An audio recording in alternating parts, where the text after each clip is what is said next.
जी अस्सलाम वालेकुम व्यूवर्स, क्या हाल चाल। उम्मीद है सब खैरियत से होंगे। मेरा नाम है खुरम और आप देख रहे हैं मेरा YouTube channel the Lohmann Brown farm Lahore.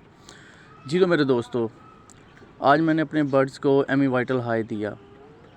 Amy Vital high इनके लिए बहुत ही बेहतर है, जिससे कि इनकी FCR मतलब कि फूड कन्वर्जन रेट, इनका वेट गेन, उसके अलावा इलेक्ट्रोलाइट्स वगैरह की कमी जो होती है इनके जिस्म में, उसको पूरा करता है। उसके अलावा ये वेट गेन तो इनका करता ही करता है, उसके अलावा इनकी मतलब कि हैचबिलिटी जो अंडों की है, उसके अलावा फर्टिलिटी और एग देने की जो रेशो है, उसके लिए भी एमी वाइटल हाई जो है बहुत अच्छा कारआमद मरकब है। ये एमी वाइटल हाई किसी भी वेटनरी स्टोर से, करीबी वेटनरी स्टोर से मतलब कि 10 ml 20 ml या 50 ml, मैं तो 50 ml की पैकिंग में लेकर आया हूँ, जो कि मुझे 550 रुपये का मिला है। तो मतलब डिफरेंट पैकिंग में ये वेटनरी स्टोर पे दस्तयाब होता है, आप ये ले सकते हैं। तो ये महलूल बनाने का तरीक़ाकार ये है कि मैंने 2 लीटर पानी लिया है और 2 लीटर पानी में मैंने 4 cc यानी 4 ml एमी वाइटल हाई की मिक्स किया है। और ये मिक्स करके मतलब कि ये आप बर्ड्स की कंडीशन पे देख सकते हैं। अगर तो मतलब वो ज़्यादा ही मुंह खोल कर सांस ले रहे हैं, जैसे कि मुंह खोल कर सांस लेने से इनसे जिस्म से बहुत से इलेक्ट्रोलाइट्स जो है ना मतलब ख़ारिज हो जाते हैं, तो इसलिए फिर एमी वाइटल हाई जो इलेक्ट्रोलाइट है ये बहुत ही कारआमद इनके लिए। तो इसको आप जिस तरह के मैंने आपको बताया, हर आप वेटनरी डॉक्टर से डिस्कस करके इसको डिफरेंट मतलब के चेंज भी कर सकते हैं। इसको अगर आप चाहें तो आप 1 लीटर के अंदर 2 cc या 1 cc या 2 लीटर के अंदर 2 cc भी डाल सकते हैं, लेकिन मुझे 4 cc बेहतर लगा, तो इसलिए मैंने फिर 4 cc ही इनके अंदर डाला है। तो जैसे कि आप देख रहे हैं मतलब कि मैं अकेला, तो इसलिए मुझे ज़रा थोड़ी परेशानी हो रही थी मतलब कि इसको सिरिंज वगैरह को भरने के लिए, बंद करने के लिए, तो इसलिए फिर थोड़ा टाइम लग रहा था। अब जैसे कि बन गया है तो इसलिए फिर मैंने इसको सही अच्छी तरह हिलाया और अभी इनकी फीड वगैरह भी डाली है, बर्तनों में पानी डाल दिया है, तो अब ये रेडी हो गया। तो चलते हैं अब ऊपर और जाकर फिर मुर्गियों को देखते हैं और उनको ये पानी और फीड वगैरह डालते हैं।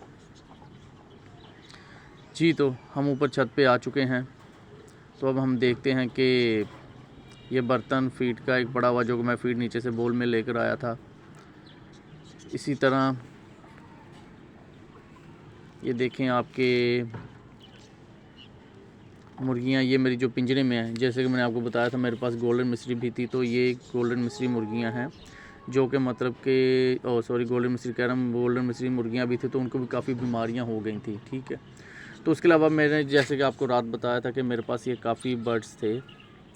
तो ये 15 बर्ड्स थे। 15 बर्ड्स में से कुछ को मतलब कि बीमार एंडी की वजह से मर गए, IB की वजह से मेरा कोई बर्ड नहीं मरा था, गम्बोरों की वजह से कोई नहीं मरा था, हाँ लेकिन वो बीमार ज़रूर थे, तो इसलिए फिर मैंने उनको नज़ीबा करके फेंक दिया। अभी ये 2 बर्ड्स जैसे कि आपने देखे थे पहले छोटे केज में थे, इनमें से एक तो फुली रिकवर हो चुकी है और एक जो है ना वो थोड़ी बीमार है। उसको भी मैं सोच रहा हूँ कि क्योंकि वो रिकवर नहीं हो रही तो ज़िबा करके फेंक दूँ। तो बाकी ये मेरे लुहमन है जी, देखें आप, इनको मैं ओपन कर रहा हूँ, इनको आपको दिखाते हैं। इनको बस सुबह सुबह बाहर आने की होती है जी, जल्दी जल्दी हम बाहर आ जाएं बस, इसके अलावा इनको कोई और काम नहीं। कहते हैं बस जी बाहर आएँ और छलांगे छलूंगे लगाएं, पर मार के इधर को भागते हैं, पर मार कर इधर को भागते हैं। खैर ये जानवर हैं, ये परिंदे, इनकी आदत है ये, इससे इनको अच्छा रिलैक्स फील होता है। तो ये मेरी लुहमन ब्लैक जो पट्टियाँ हैं, उम्मीद है कि ये 1 या 2 वीक में ना एग लेइंग पे आ जाएंगी, क्योंकि अब इनकी कलगलियाँ थोड़ी छोटी हैं और ये फीड इनटेक गर्मी की वजह से कम कर रही हैं, जिसकी वजह से ये मतलब कि अभी तक एग लेइंग पे आई नहीं है। और वैसे भी लुहमन कंपनी कहती है कि मतलब ये 16वें या 17वें हफ्ते में अंडा स्टार्ट कर देगी, लेकिन हम क्योंकि फार्म वाला माहौल घर पे तो नहीं दे सकते, तो इसलिए फिर घर में जो भी रखते हैं, मुझे नहीं लगता कि घर में कभी किसी ने मतलब कि जिस पोर्टफोलियो पे वो कह रहे होते हैं कंपनी वाले के 17 हफ्ते में अंडा आएगा, किसी ने लिया होगा। हाँ लेने को ले भी सकते हैं, आपकी मैनेजमेंट पे डिपेंड करता है, क्योंकि स्टार्ट में मेरी मैनेजमेंट थोड़ी ठीक नहीं थी, तो इसलिए फिर मुझे ये मसले मसाइल देखने को मिले। तो जैसे कि आप देख रहे हैं मेरे बर्ड्स मतलब कि हेल्दी एक्टिव हैं। इनको मैंने वैक्सीन जहाँ से लिए थे, मैंने 1 महीने का चूज़ा 4 वैक्सीन उन्होंने करके दी थी। एक उन्होंने की थी मैक्स जो कि हैचरी से हुई आती है, उसके अलावा उन्होंने NDIB की थी, गम्बोरो की थी, IB की थी, और उसके अलावा इनको आके मैंने फिर IBD जो गम्बोरो की वैक्सीन होती है वो की है। इनको फिर मैंने ND लसोटा की है, और उसके अलावा हर महीने इनको मैं कर रहा हूँ NDIB। उसके अलावा मैंने NDIB + H9, NDIB + H5 ये भी इंजेक्शन इनको लगाए हुए हैं।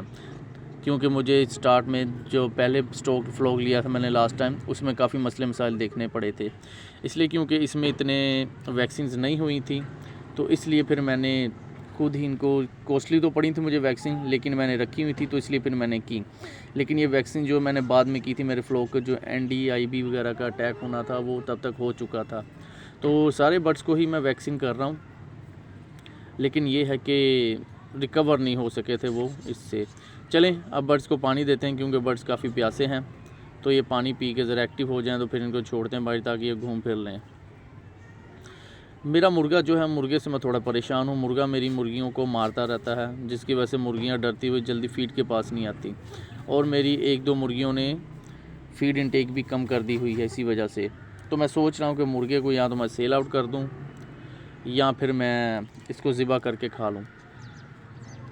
अब देखते हैं, या फिर मैं इसकी ऐड लगा के इसको YouTube पे ही सेल कर देता हूँ। नेक्स्ट ऐड अपनी व्लॉग में मैं ना सोच रहा हूँ कि ये मैं ऐड लगा के इसको सेल कर दूँ, ताकि जो मेरी मुर्गी दूसरे पिंजरे में है उसको भी मैं इसके साथ इन मुर्गियों के साथ रख दूँ, क्योंकि वो मुर्गा जो उस मुर्गी को मारता है, इसलिए मैंने उसको फिर अलग ही रखा हुआ है। तो मेरी जो मुर्गियाँ हैं इनको मैं नेशनल की फ़ीड दे रहा हूँ, 12 नंबर चिक ग्रोवर फीड। 1 महीने के जब लिए थे तो वो फैसलाबाद से मैंने ये चिक्स मंगवाए थे, तो वो इनको फ़ीड दे रहे थे पंजाब की चिक स्टार्टर फीड, महीने तक उन्होंने डाले। तो उसके बाद अब तक मैं इनको चिक ग्रोवर फीड दे रहा हूँ। और आपने भी, अगर आप लाहौर से हैं तो लाहौर में पंजाब की फ़ीड जल्दी मिलती नहीं है, इसलिए अगर आप चिक्स लें अगर, तो वो छोटा है, तो पंजाब फीड वालों की 11 नंबर फीड है चिक स्टार्टर फीड, वो दें आप। और जब महीने डेढ़ के आपके चिक्स हो जाएं तो उसके बाद आप नेशनल की 12 नंबर फीड दें। और जब मतलब कि आपकी मुर्गी एगलिंग स्टार्ट कर दे, तो जब तक 15 से 20% प्रोडक्शन ना आ जाए, आपने इसको चिक ग्रोवर फीड ही देनी, क्योंकि इसमें ज़्यादा प्रोटीन होती है और इनको प्रोटीन ज़्यादा रिक्वायर्ड होती है अंडा बनाने के लिए। जी तो दोस्तों, जैसे कि आप देख रहे हैं, मैंने अपनी अब ये दूसरी मुर्गियों को भी बाहर निकाल दिया है। और ये मुर्गी ज़रा ये देखें, ये सबसे ज़्यादा बीमार मेरी मुर्गी थी, जो कि अब मतलब एक्टिव हो चुकी है। और दूसरी एक मुर्गी को मसला है, तो इसके बारे में मैं सोच रहा था कि इसको ज़िबा करके फेंक दूँ। जी हाँ, तो फीड के बारे में मैं आपको बता रहा था कि जब मतलब 15 से 20% प्रोडक्शन आ जाए आपके पास, तो आपने इनको 13 नंबर फीड पे शिफ्ट कर देना, और लेकिन वो भी आहिस्ता आहिस्ता, मतलब एकदम चेंज नहीं करनी। जैसे कि मतलब आप 12 नंबर और 13 नंबर मिक्स करके दें। अगर आप 100 ग्राम पर बर्ड के हिसाब से फीड डाल रहे हैं, तो पहले दिन आपने 90 ग्राम 12 नंबर फीड डालनी है, और उसके अलावा फिर 10 ग्राम उसमें आपने ऐड करनी है 13 नंबर फीड। और इसी तरह मतलब वो दिन ब दिन ना, मतलब कि हफ्ते 10 दिन में आप फीड उनकी चेंज कर दें। तो क्योंकि 13 नंबर फीड के अंदर कैल्शियम ज़्यादा होती है, इसलिए जब ये एग लिंग पे आ जाती है तो इनको कैल्शियम की ज़्यादा ज़रूरत होती है, क्योंकि जो अंडे का खोल होता है, मतलब कि वो कवर बाहर वाला, वो इससे बन रहा होता है। तो अब देखें, ये मेरे बर्ड, जिस बर्ड मुर्गी की मुझे उम्मीद में नहीं थी, वो सही हो गई है। ये सबसे ज़्यादा बीमार मुर्गी थी मेरी, जो पानी पी रही है, और सबसे ज़्यादा एक्टिव हो गई है, और इसने अच्छा वेट भी गेन कर लिया। उम्मीद है कि ये महीने में अंडे पे आ जाएगी। और बाकी मेरी जो दूसरे बर्ड्स हैं, उनकी उम्मीद है मुझे कि वो जो हैं वो भी मतलब कि कोई 2-3 हफ्ते या मैक्सिमम वो भी महीना लेंगे, या शायद, अब देखते हैं क्या वेट गेन उनका पूरा है। बस वो ज़रा भी उनकी कलगलियाँ क्योंकि बड़ी नहीं, और अंडे देने वाली मुर्गी की ये निशानी है, जब तक उसकी कलगली बड़ी नहीं होती सही तरह, वो एग लेइंग पे नहीं आती। तो मेरा तो ये एक्सपीरियंस था, और सब दोस्तों का अलग अलग एक्सपीरियंस होगा। चलें अब इनको फीड डालते हैं और इनको भी ज़रा छोड़ते हैं ताकि ये खुली हवा ले लें। ये ज़रा कुंडी मेरी जो है ना, मतलब कि लॉक मेरे मुर्गियों के दरवाजे की, ये ज़रा अटक जाता है, इसलिए जल्दी खुलता नहीं है। और जब भी मैं पिंजरा खोलता हूँ, ये मुर्गियों को बस ये होता है कि हम भागकर जल्दी से बाहर आ जाएं। खैर, इनको फीड वगैरह डालते हैं और अभी इनको ज़रा छोड़ते हैं बाहर, ताकि ये धूप वगैरह सेक लें, थोड़े पर वगैरह मार लें। और मतलब कि अब मैं सोच रहा हूँ कि अपने पिंजरे के अंदर ना एक मैं वो भी लगा लूँ, एक स्टिक, डंडा सा जिसको कहते हैं, ताकि ना उसके ऊपर उड़ कर जाएँ, मतलब कि इनकी ना बॉडी वगैरह सही सेट रहेगी उससे। ये देखें, ये घूम फिर रही होती हैं। मुर्गा जो है, मुर्गे को बस होता है वो छत के ऊपर पौधे रखे हुए हैं, वो जाके ये खाता रहता है। मुर्गियाँ कम उस साइड पे जाती हैं, तो इसलिए फिर मुर्गियाँ इधर ही ज़्यादा रहती हैं। और इसके अलावा इनको मैं अदरक, लहसुन और पालक वगैरह भी डालता रहता हूँ, प्याज वगैरह भी डालता रहता हूँ। इतना खुद खाती तो नहीं है, लेकिन खिला देता हूँ इनको मैं। तो नेक्स्ट वीडियोज़ में अपने मैं आपको बताऊंगा कि लहसुन के क्या फ़ायदे हैं और मैंने जो फ़ायदे लिए भी हैं वाकई वो फ़ायदे हैं भी कि नहीं। इसी तरह अदरक के फ़ायदे क्या हैं, प्याज के क्या फ़ायदे हैं, पालक के क्या फ़ायदे हैं। मोस्टली मुर्गियों को जो लकवा वगैरह होता है वो विटामिन ई की कमी की वजह से होता है, सेलेनियम। तो इसलिए अपनी मुर्गियों को हफ्ते में या कोई 10 दिन बाद ये चीज़ें देते रहा करें। घरेलू पैमाने की थोड़ी होती हैं। उसके अलावा मैंने इनको टोटली ही फीड पे रखा हुआ, घरेलू कोई खुराक नहीं इनको डालता। कभी कभार हो गया भी इनको गंदम डाल दी, वरना इसके अलावा मैं कुछ नहीं डालता, या सब्जियां वगैरह डाल देता हूँ वो, लेकिन इतने शौक से नहीं खाती क्योंकि स्टार्ट से फीड पे लगी हुई हैं। तो ये कि पकड़ के इनको मैं खिला देता हूँ। तो ये देखें, ये भाग के ये टैंकी की साइड पे आ जाती हैं, फिर मुझे इनको उस साइड पे लेके जाना पड़ता है, ताकि मैं चाहता हूँ कि ये धूप में कुछ 10-15 मिनट ना धूप सेक लें, ताकि वो भी विटामिन डी की कमी जो इनकी होती है वो इनसे धूप से पूरी होती रहे, क्योंकि इससे इनकी हड्डियों का स्ट्रक्चर वगैरह जो है मजबूत हो जाता है। और ये मुर्गियाँ अक्सर तंग करती रहती हैं। मुर्गा तो उस साइड को भाग जाता है, लेकिन मुर्गियाँ इधर ही रहती हैं मोस्टली।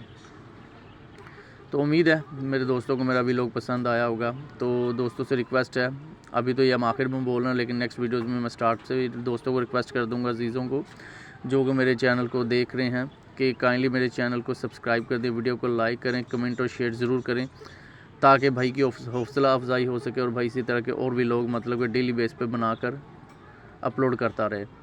चलें जी, अब इनको बंद करते हैं। इनको बंद करके तो नीचे जाते हैं, क्योंकि मैंने भी ऑफिस जाना होता है, तो इसलिए फिर मैं ऑफिस जाता हूँ। तो बाकी शाम को आकर फिर देखेंगे अपडेट कि क्या अपडेट है, इन्होंने फीड वगैरह अपनी सही तरह खा ली है कि नहीं जी। तो दोस्तों मुझे फिर इजाज़त दें